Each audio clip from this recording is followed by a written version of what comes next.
1993. In 1993, Marx received an Emmy nomination for Higher Goals, which was created in 1992, for Best Daytime Children's Special. He was a producer, director, and writer for this national PBS special. Marx directed Tim Meadows of Saturday Night Live fame. Accompanied by a curriculum guide, the program was later distributed for free to over 4,200 inner-city schools nationwide. Right, The Unspoken, which is a movie that came out in 1999, Marx's first feature film, features stellar performances from Russian star Sergei Shnerev of the famed Moscow Art Theater, and Harry Lennox, most known for Get on the Bus, Bob Roberts, Titus, ER, and Matrix. A hobbyist songwriter, in 1991, Marx recorded a number of his songs collectively known as Rolling Steel. Right, 2 of those 11 songs are used now over the Unspoken tail credits, and 1 is used in Boys to Men. The Unspoken and Rolling Steel are available through his website. 3 of Marx's films premiered at the New York Film Festival. His films are distributed throughout the web. This also includes, if you recall, a film called Hoop Dreams. His films are distributed throughout the web on Amazon and elsewhere.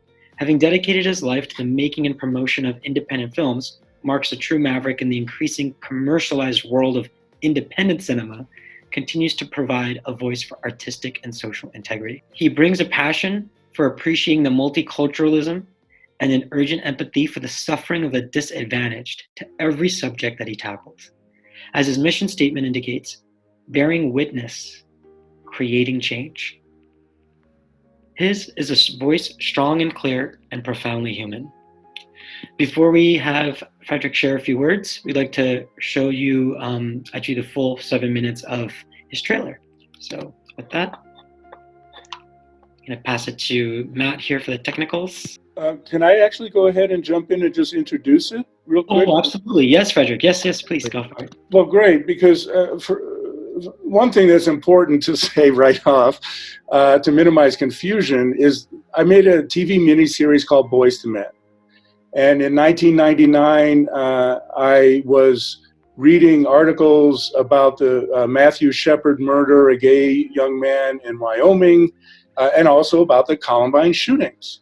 And I asked myself, what the heck is going on with young boys today? And I started reading and researching. And yes, Joe, you're absolutely right. You know, the boy crisis has existed. We're into the second or even third generation of it now. There's no question about it. I was reading Dr. William Pollack, Andrew Kipnis. I mean, so many writers. It's been over 20 years. I've forgotten most of their names at this point. So I went to Newark, New Jersey, and I started filming 15 and 16-year-old boys. And my series, again, is called Boys to Men, but it has a question mark at the end of it, because I was interested to see how are they transitioning into young adulthood. And of course, the story, as we all basically know at this point, is not very well. So that's where this idea came from. And it has nothing directly to do with the Boys to Men organization, although that came later. So I just wanted to say that, and if you're ready to go, then please roll it. And the doctor said, you have a son. What does it take to go from a boy to a man? Trying to figure it out, it's been tripping me out. I'd like to find that long lost map. That map that should have been, when I hit puberty, they should have handed to me. Since the first day, I've been looking for that map. That long lost. Here's your boyhood map. I'm hoping that I can find someone who can help me and send me in the right direction. When a culture doesn't provide formal rites of passage or initiations, people find their own, or they don't find them and never really find the traction of their life. I wish that, I'd grown up with a male in the house other than myself. Someone to even out the numbers, someone to be a man, be a guy. So you can hang out and do guy stuff. So they can hang out and do girl stuff. I mean, that's what I wish. One of the functions of initiation is to bring the young people fully into the community. And there, of course, is a longing for that. And it's in all the young people I see. It's in the colleges, but it's also in the street gangs. There's nothing more satisfying than just knocking the crap out of some guy and looking down at him and just like, I did that. It made me forget about all those, bad times. I was ready to get him out of the house. He had run away from home. Some of the things my son has done would warrant him getting kicked out in some households. I guess I just kind of pushed it back to the back of my mind because I'm starting to feel it again, like a resounding disappointment in myself. This opportunity to do the Boys to Men came up, and it's my last hope. And if it doesn't work for me, then the next step is Jeremy going with his dad.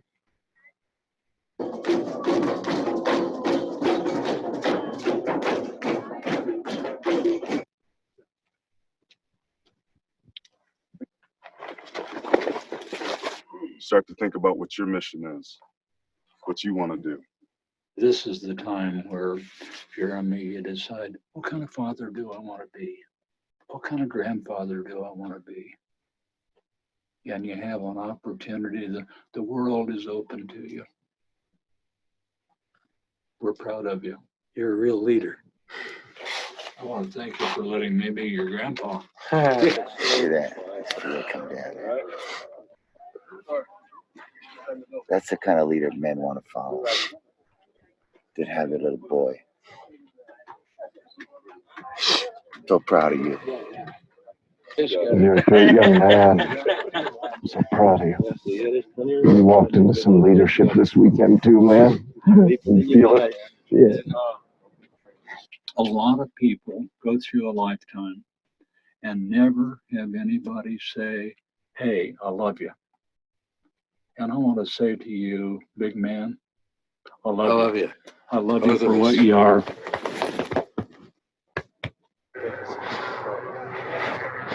I love those guys.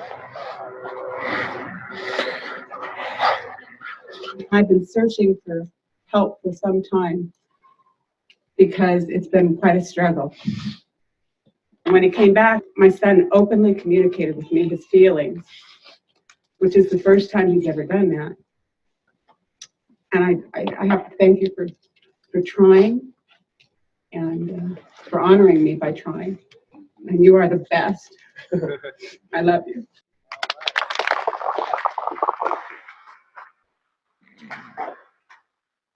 My brother, he talks a lot. It's as if he had two mouths and one ear. Jay's biggest challenge is patience. He needs more patience with himself and with his brother.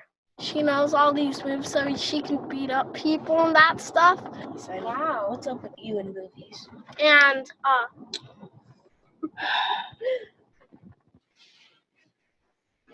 Dad?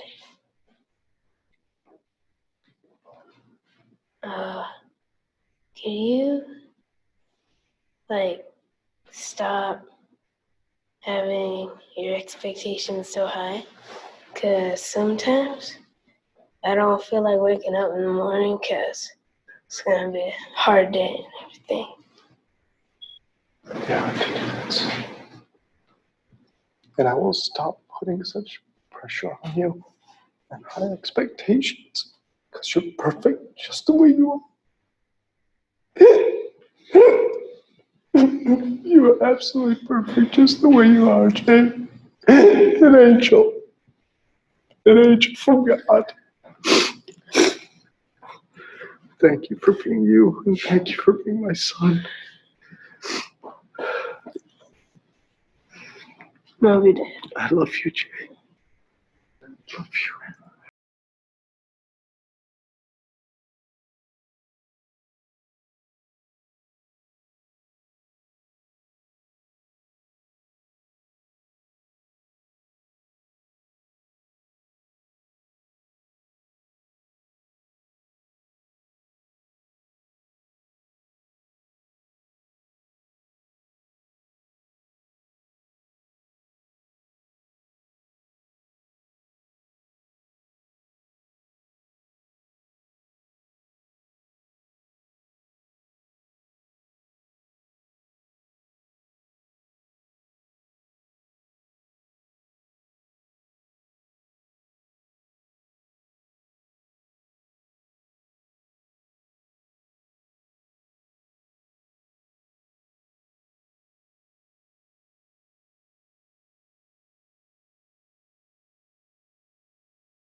So I left off in the middle of my introduction, totally forgetting what it was we were going to look at. So that was not from this TV miniseries called Boys to Men. In the middle of making that TV series, I realized I was making a statement of the problem, and I needed to make a film about solutions. So that's when I began this project, Boys Become Men. And the whole idea was to feature people like Joe and Craig, the founders of the Boys to Men organization, who are doing this beautiful mentorship with adolescent boys in order to grow them into their fullness as adult men. And so we filmed that, I think it was 2005 in San Diego, but Joe might remember better than I. It was, Frederick. And Okay. Jay is now a doctor. Lovely. Beautiful.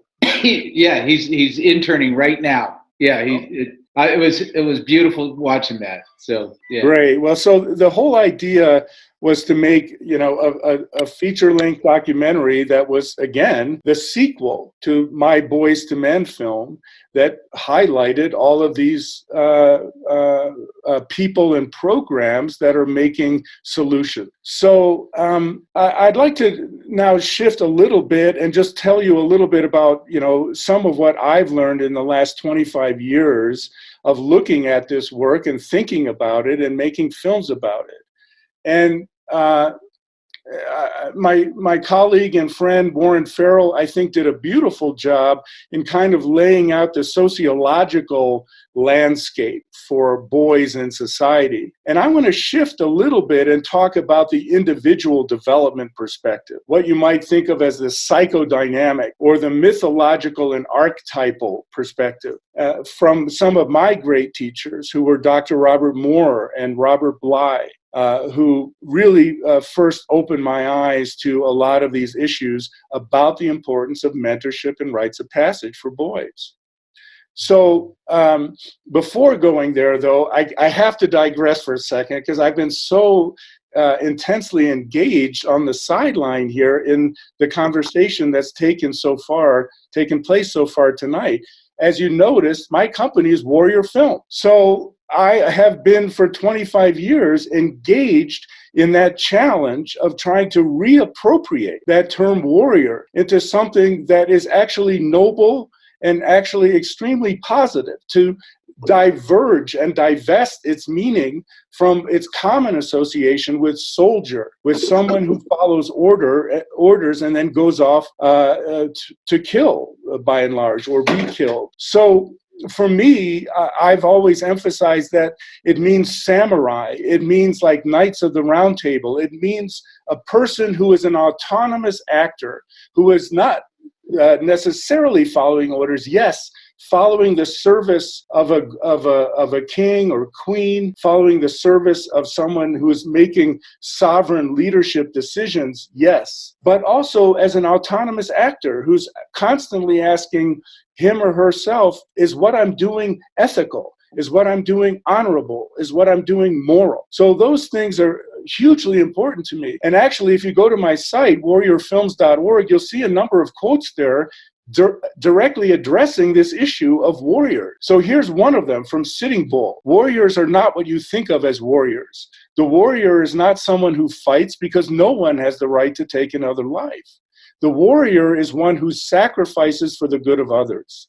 His task is to take care of the elderly, the defenseless, those who cannot provide for themselves, and above all, the children, the future of humanity. So that was Sitting Bull, who said that about 150 years ago.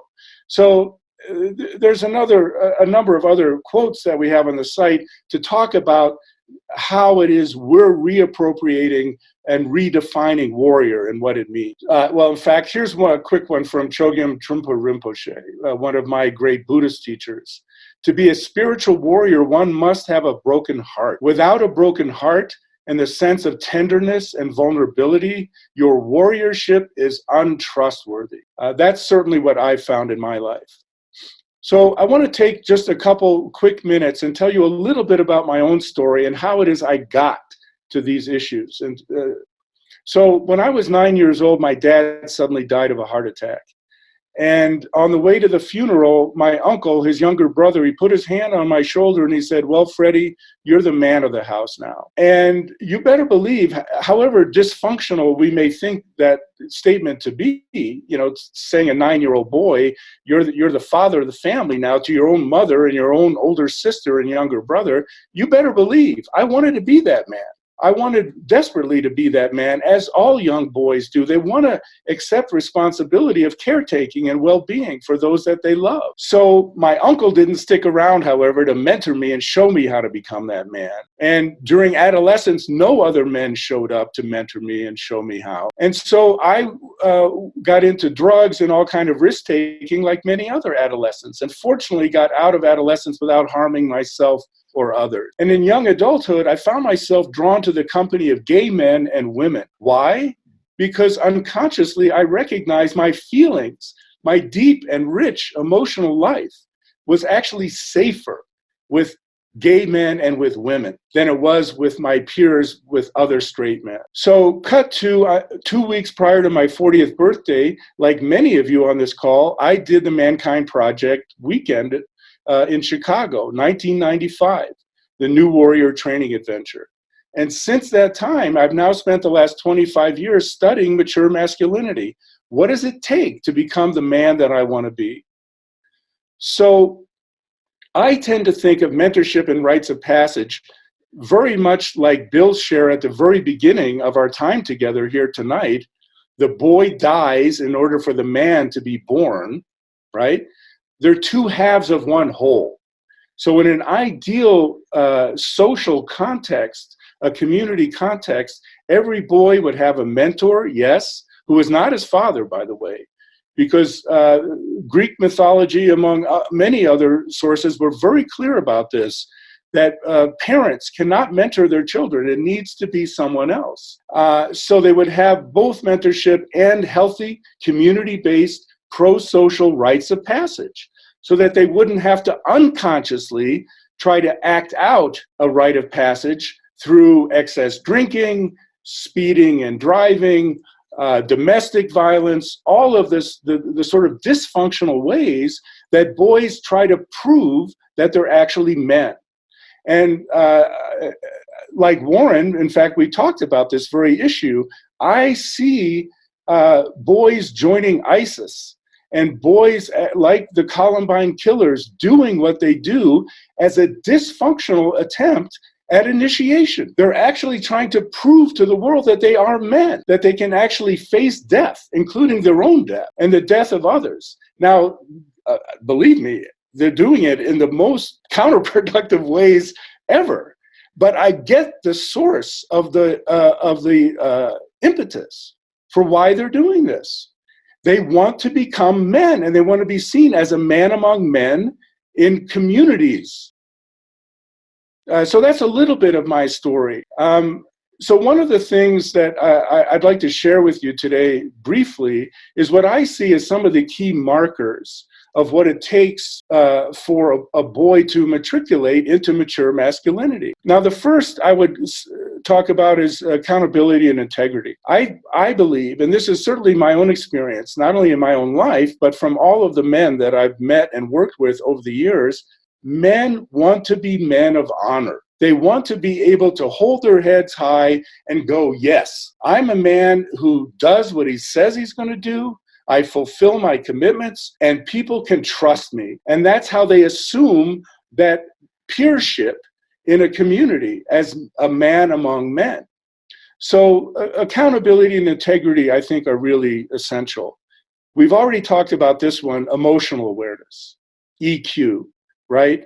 And of course, that lack of awareness gets reinforced by the coding mechanisms from dominant culture, and sometimes even parents. But these days, it's interesting because boys are told your feelings are okay. So the culture has really shifted a lot in the last 20 years.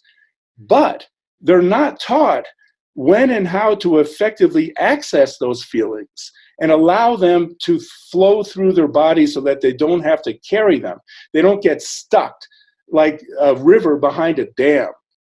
So especially, when it comes to anger, for example.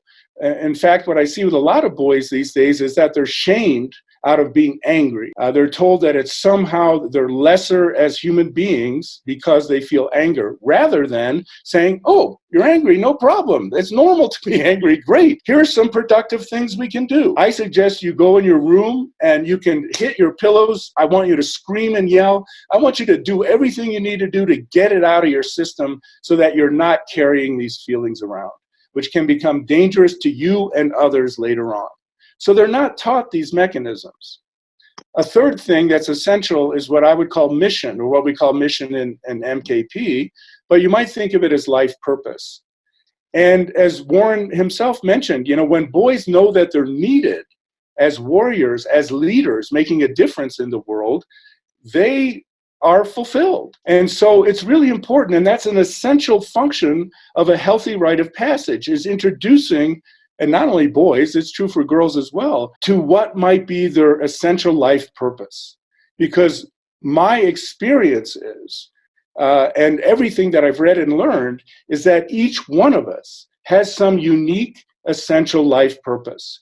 And we have to be awakened to that purpose. We have to be helped to understand what that is. A common term for that is gifts. Each of us has unique gifts, and we have to be clear on what they are so that we can bring forth to the world and give them freely so that the community, the village, benefits from them. The Native Americans use the term medicine, and I like that in some ways even better, because think of it as if each one of us has a unique medicine, nobody in their right mind is going to withhold that medicine when there's sick people out there who are desperately needing it. So a fourth thing is shadow. I think it's really essential that every human being become intimate with his or her own shadows. And this term comes from Carl Jung, who was a student of Sigmund Freud. One of the things that makes it absolutely essential in understanding this is that there aren't good and bad people in the world. But what there are, in my personal view, there are people who understand deeply their own shadows, and they keep them in front of them so they don't act unconsciously out of those shadows and hurt other people and hurt themselves, as opposed to people who have no awareness of their own shadows and think, hey, everything I do is fantastic. And if people don't understand it, the hell with them. There's something wrong with them. Well, we know we have plenty of people like that. So a deep understanding of your own darkness, of your own, everything you might say, the truth about yourself that you hide, repress, and deny. Okay, these are our shadows. We must know these. And the last thing is living with men cooperatively, in community. We have to learn how to do that because the culture teaches us the opposite. The culture teaches us to live competitively with men, that we have to compete with men for scarce resources of women, of money, of shelter, of work, whatever it is, compete.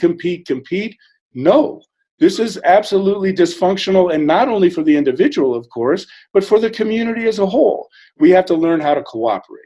Well, there's no question that we have a dearth of real responsible leadership in our society, not only in our government, in our corporations, yes, and in many institutions. And, I would attribute this largely to a lack of mentorship and healthy rites of passage. I think that, Robert Bly told me when I spoke with him, he said, in Africa, Frederick, they would never allow someone to become president who was not initiated. Never. They wouldn't even think of it because they would know that that person is not a mature man. So, and in fact, this relates also to something that was touched on earlier tonight by Warren about daughters marrying husbands. One of the things that I've learned in my research is that in Thailand, what's common for boys for their initiation is 19, 20 years old, they go into a Buddhist monastery for a year and they undertake service. And they are the lowest of the low of the totem pole in the monastery, and they do service for a year. And what I understand is that no woman in her right mind in Thailand ever marries a man who has not done that service, who has not been initiated into the meaning of culture and community through his rite of passage. Well, the Mormons have something like that with the missions. Yes, Yeah. no, it's true. And there are many sort of functional remaining, Catholic confirmation, Jewish bar mitzvah. I mean, to some extent, some of these traditions exist. But I would argue that a lot of the dominant cultural ones to this day have been emptied of their real psychic transformation potential. Why? Because they've been co-opted by consumer culture. And so for me personally, when I was 13 and all my friends were being bar mitzvahed, my Jewish friends, there was one question that would always be asked: what did you get? Meaning, do you get a car, you get a college scholarship, do you get a $10,000 check? It was all about money, it was all about materialism, it was about consumption. Nobody was asking that young man, how are you different? How have you died to the boy that you once were and become reborn as a man who understands his function and need for cooperation in community? And I'll shut up with one last statement. And this is a quote that I learned from Africans, that if we do not initiate the young, they will burn down the village to feel the heat. Well, look around. We've got a lot of villages burning down because we have uninitiated men in particular, but also women to a lesser degree, in leadership around the world. There's a lot of really great energy that I'm hearing on the call. There's a lot of movement. Thank you, Frederick. Thank you for all the speakers who've spoken today. We've put an email out there, boys2men, bayarea@gmail.com. Let us know if you have any questions.